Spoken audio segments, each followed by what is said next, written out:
तो आप यहाँ से छुटकारा पा जाओ, नहीं तो फिर अगर नीचे उतरे तो गए, फिर जीती बाजी आ रही। तो जिन जिन ने गुरु भक्ति धारण की उनका काम हो गया। बोलो। गुरु लगे जिसे अति प्यारे, जिन कुल कुटुंब सब तारे। तो भाई जिनको गुरु महापुरुष प्यारे लगते हैं, जिन पर विश्वास हो जाता है, जो लेने के, तो अपना तो काम पहले कर लो।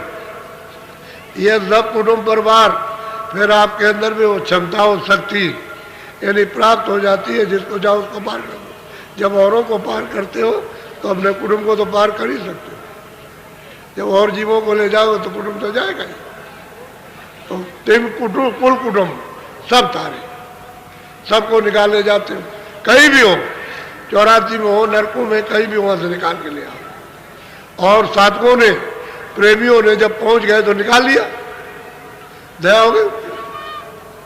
तो कुल कुटुंब के ऊपर तो दया हो ही जाती है, कृपा हो जाती है। जब गैर कुल कुटुंब के लोगों को किनारे लगा देते हैं, पार कर देते हैं, जगा करके सब कुछ माफ करके, तो उनको भी माफ कर दे। और जब पार नहीं होगे तो कुल कुटुंब को डुबा दो, खुद भी डूब गए, उनको भी। ऐसे मतलब यह है कि बच्चे और बच्चों को पैदा करने से क्या लाभ है? कहते बांध रहो। ये लोग आते हैं, कहते हैं बच्चा नहीं है। अरे भाई नहीं है तो रहने दो, ऐसे ही रहो।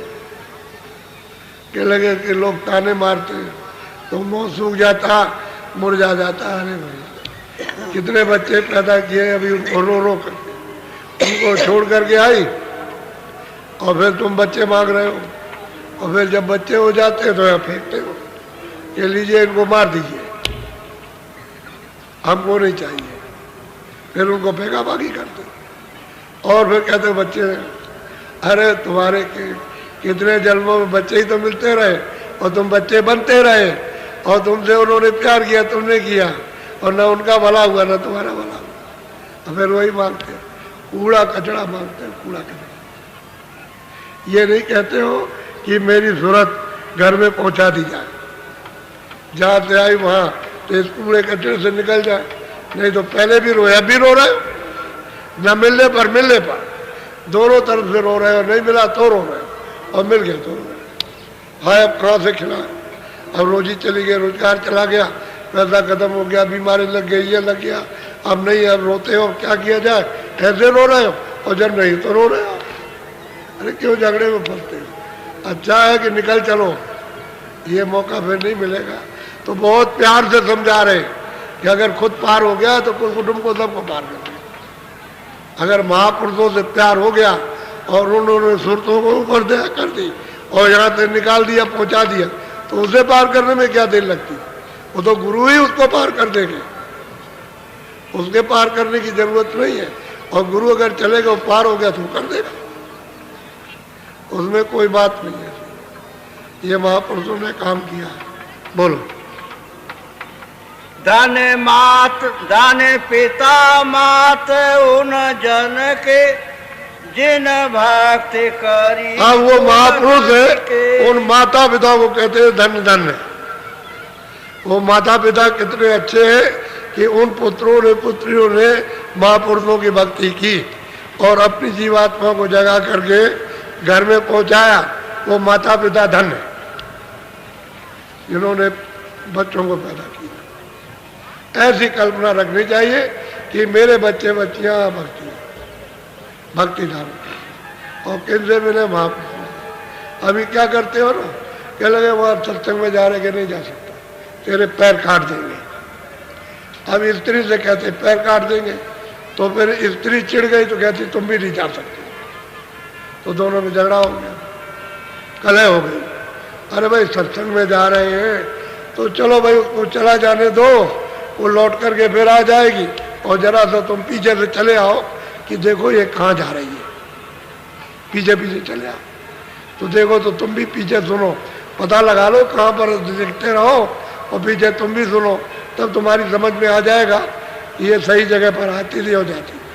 अब आने नहीं देते, कभी कभी स्त्री बाधक बन जाती, कभी कभी पुरुष बाधक बन जाता, कभी कभी माँ बाप के लिए बच्चे बाधक बन जाते, कभी बच्चों के माँ बाप बाधक बन जाते, कभी ये न बने तो रिश्तेदार बाधक, एक दूसरा कंटक है, बड़ी मुसीबत। जो टेलीफोन आते हैं कि क्या बताया जाए, ये जाने नहीं देता। कौन नहीं जाने देता? वो कहते स्त्री नहीं जाने देती, बच्चे नहीं जाने देते, फिर कहते हैं नहीं पति नहीं जाने देता। आफत है। अरे भाई जहाँ कहीं जा रहे हो तो जरा देख तो लो कि कहाँ जा रहे हो, तो चले आओ देख लो, आंखों से देख लो, जरा कानों से सुनोगे, आंख से देखोगे, बुद्धि से विचार करोगे तो तेरी भी समझ में कुछ आ जाएगा। बोलो। तो माता पिता को धन धन कहते हैं कि तुमने ऐसे बच्चे किए कि महापुरुषों की उन्होंने भक्ति की और अपनी जीवात्मा को जगा के घर में पहुंचा दिया। ऐसे बच्चे बच्चियां अपने कुल को पार कर देते, उतार देते। बोलो। जिन सही मलामत जग की तिन मिली रास। सही और सच्ची बात तो यह है कि जो बच्चे और बच्चियां जगत की बुराई को, ऐसे मतलब इस निंदा को जो सहन करते हैं, बर्दाश्त कर लेते हैं, वो पार जाते हैं, क्योंकि उनके शब्दों को पकड़ते ही नहीं। कोई गाली दे रहा, कोई बुरा कह रहा, कोई ऐसा है, कोई वैसा, कुछ नहीं, वो मन में कुछ रखते ही नहीं, जहाँ रही वही गांठ में बांधते ही नहीं, वो पार जाते हैं, वो पार जाते हैं। और जिन्होंने गांठ में बांध लिया रोते रहते, वो क्या कह रहा, वो ये कह रहा, वो ये कहता, वो ये कहता, वो ये कहता, भाई इसी में फंसे रहे। और चुके कुछ नहीं बांधा, वही छोड़ दिया, चले आए। इस मलामत को, इस बुराई को, इस निंदा को प्रेमी लोग बर्दाश्त कर लेते हैं और वो ऐसे हसरत करते, कुछ नहीं, पागल है, पागल है, मूर्ख है, गंवार है। जो इस तरह की बात करता है तो उसे क्या पता है कि भाई महापुरुषों से क्या मिलता है, बस इसको समझ करके टाल देते और कुछ कहते रहते नहीं है, उसकी बात अपने ध्यान में नहीं देंगे, बात खत्म हो गई। ऐसे लोग पार जाते हैं, वो अपना काम कर लेते हैं जगत में। बोलो।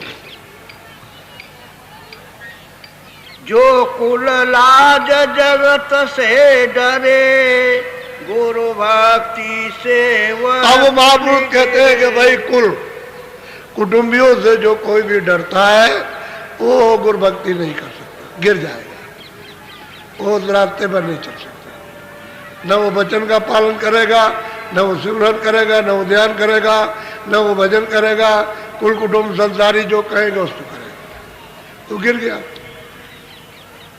उससे हट गया। तो ऐसा जीव क्या बिताना, उतरेगा तो चला गया, निकल गया। आया था निकट में पास में जाने के लिए वो लौट गया, क्योंकि कुल कुटुंबियों ने इतना उसको घुड़काया, इतना डरवाया धमकाया कि उसने वैसे वापस लौट गया। अच्छा भाई हम नहीं जाते, हमने छोड़ दिया। बोलो।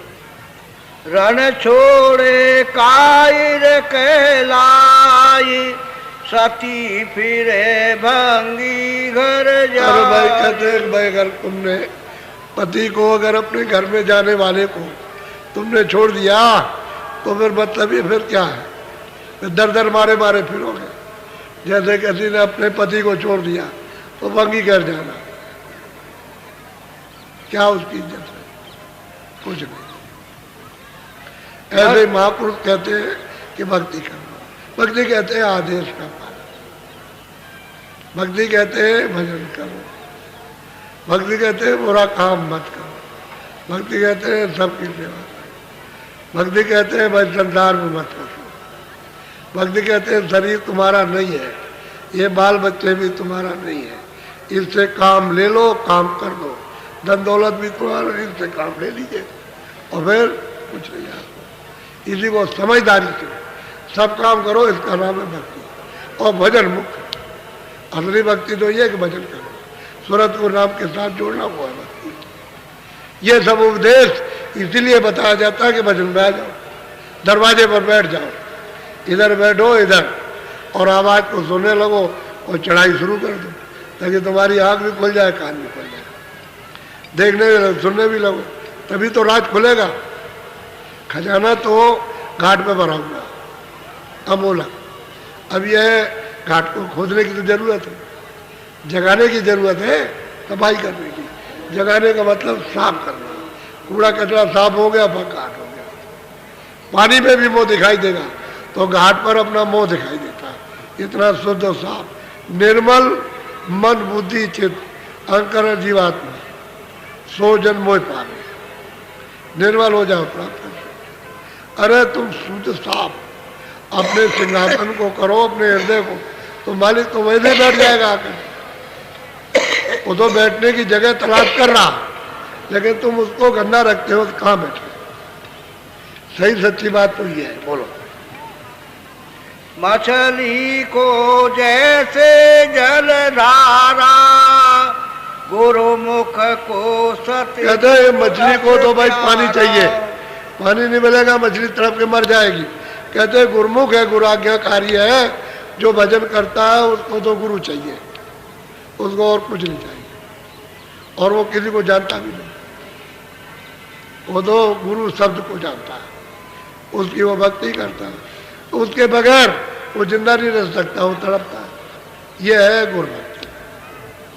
जब गुरुभक्ति नहीं आप सीखोगे, गुरु वचन का पालन, उनके शब्दों को नहीं पकड़ोगे तो गए, निकल गए। मछली वो तो पानी से प्यार होता है। अरे भाई पपिया को तो चाहिए, अरे उसको तो चाहिए मोती चाहिए, स्वाति की बूंद, तभी उसकी प्यास जाएगी, नहीं प्यास नहीं जा सकती।